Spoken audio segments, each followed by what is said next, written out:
Bonjour. Le bail commercial, 5 points de vigilance. Pour en parler, j'ai 2 invités. Laurence Bridé-Lelon, bonjour. Bonjour. Vous êtes notaire. Et Benoît Mone, vous êtes aussi notaire. Bonjour. Bonjour. Alors Benoît, commençons. Qu'est-ce que le bail commercial? Alors, le bail commercial, c'est tout d'abord un contrat qui est signé entre un bailleur et un locataire. Jusque-là, rien de spécifique.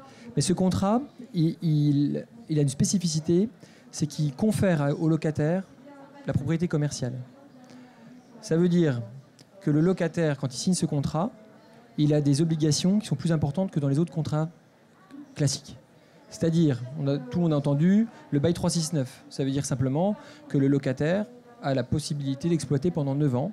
C'est-à-dire et le bail se reconduit ensuite par tacite reconduction, sauf renouvellement. Donc ça veut dire qu'on a des droits qui sont attachés à ce bail, la possibilité de céder ce bail, donc ce qui est extrêmement important quand on a un commerce, sur la stabilité du commerce. Et puis également, on a un droit au renouvellement. Il est d'ordre public. Donc ça fait partie des éléments qui sont contraints, je dirais. Et puis après, il y a des choses que l'on peut négocier aussi. Comment ça se passe? Il y a vraiment les 2 éléments que nous avons dans le bail? Tout à fait.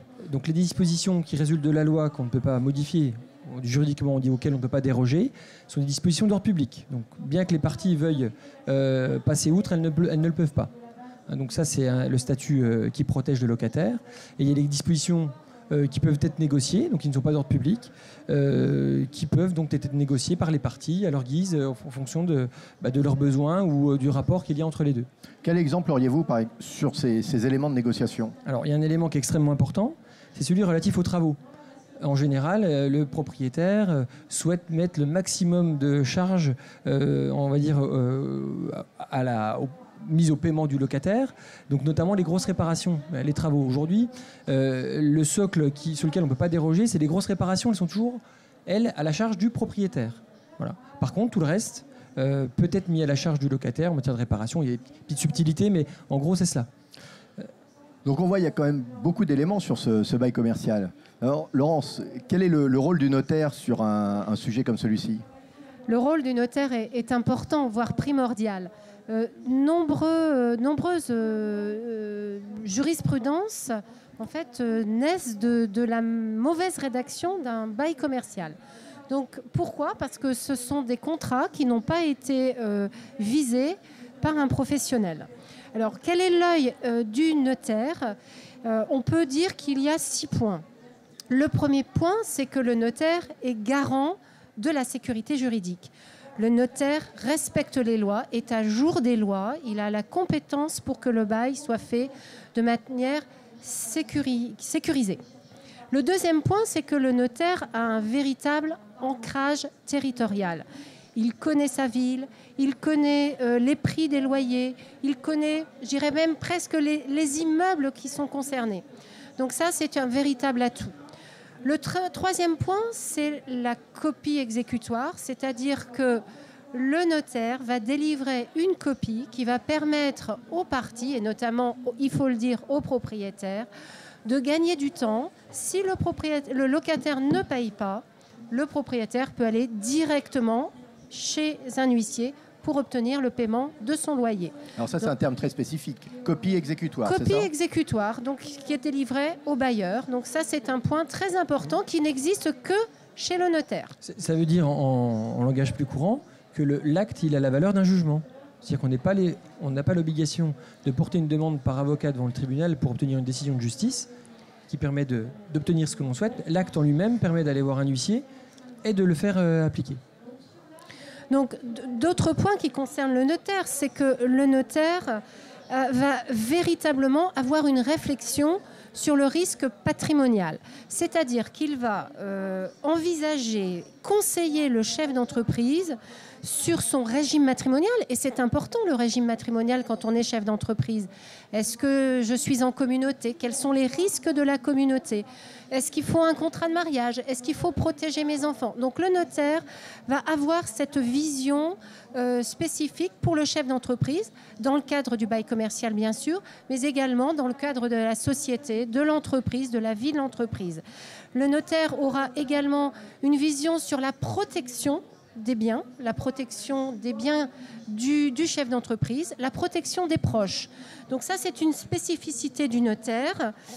Autre spécificité, le notaire va voir le chef d'entreprise, mais il va voir également la famille du chef d'entreprise. Et pour nous, c'est quelque chose qui est indissociable. On voit avec cet angle particulier. Donc voilà, on essaie d'accompagner le chef d'entreprise toute sa vie. Voilà, donc ça peut être à la création, bien sûr, au moment du bail, au moment de la rédaction des statuts, au moment d'une cession, au moment d'une donation de parts, au moment d'une fusion, d'une augmentation de capital. Le notaire est là pour avoir cette vision globale sur le long terme. Donc en fait, vous êtes une passerelle avec l'entrepreneur entre sa vie privée et sa vie professionnelle et vous balisez toute sa vie à ce sujet. Voilà, et surtout la gestion des risques du chef d'entreprise. On va parler du décès, on va parler malheureusement des conflits, on va parler des divorces. On ne peut pas ne pas en parler, malheureusement. Voilà. Alors si on revient sur le bail commercial, Benoît, quels sont les pièges à éviter? Alors, tout d'abord, il faut mettre en avant que le locataire a des droits. Il a des droits qui sont figés dans la loi, mais il a aussi le droit de se faire assister pour négocier les clauses en sa faveur. Parce que souvent, c'est le conseil du bailleur qui rédige l'acte et on impose le bailleur a tendance à imposer ses clauses puisque le locataire a un besoin. Il a besoin de s'installer à un endroit, donc il a tendance à signer rapidement ce bail. Alors, le problème qui se pose, c'est qu'une fois que le bail est signé, les clauses sont figées. Et ensuite, le locataire vient nous voir et on dit « Que puis-je faire ?» Ben, c'est trop tard. Parce que le bailleur qui a signé un bail sur 9 ans avec des conditions intéressantes, il n'a aucun intérêt à revenir en arrière. Donc, à ce stade-là, on intervient.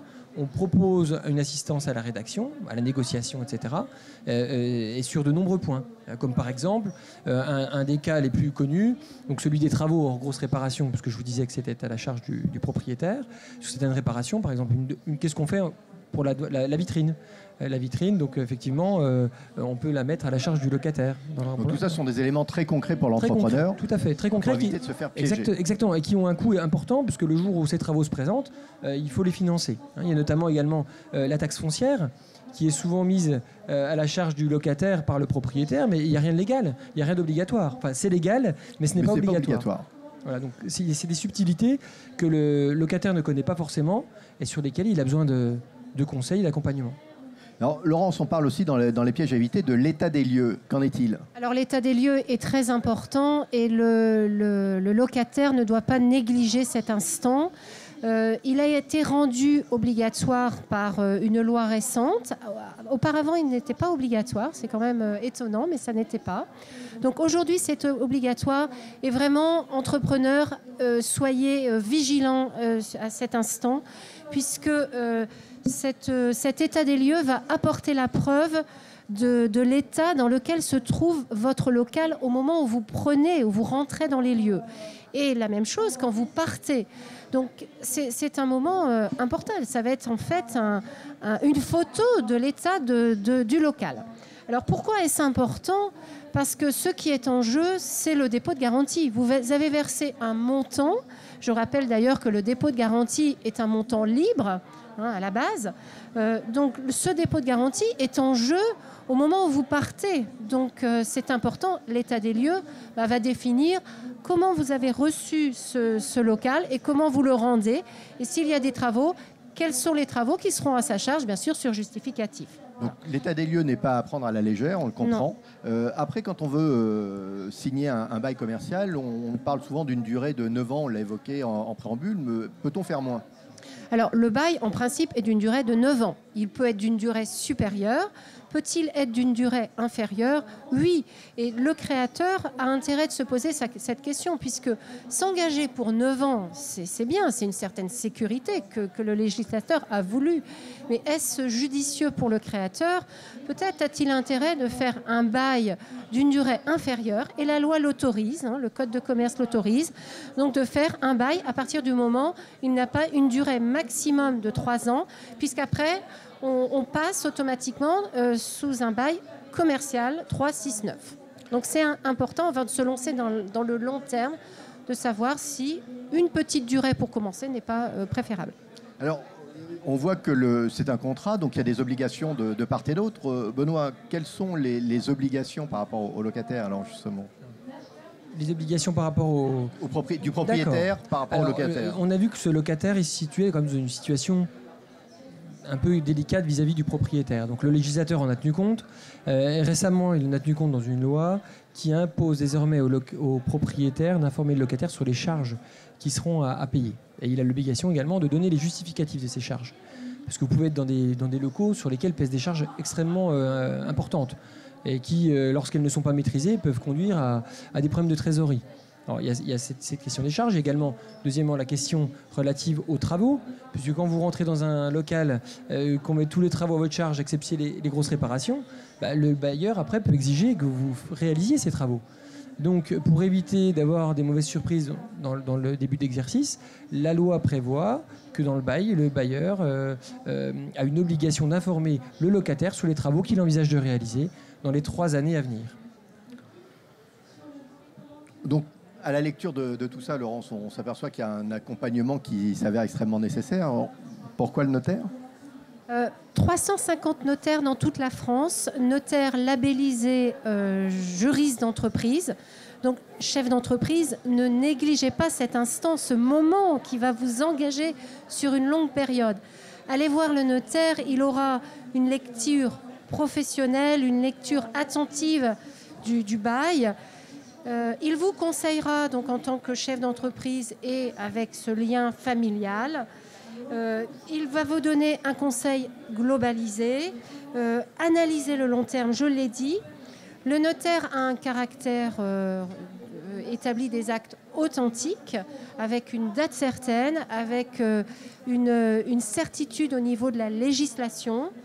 Voilà, le notaire, en fait, est le lien idéal entre le passé, le présent et le futur de l'entreprise.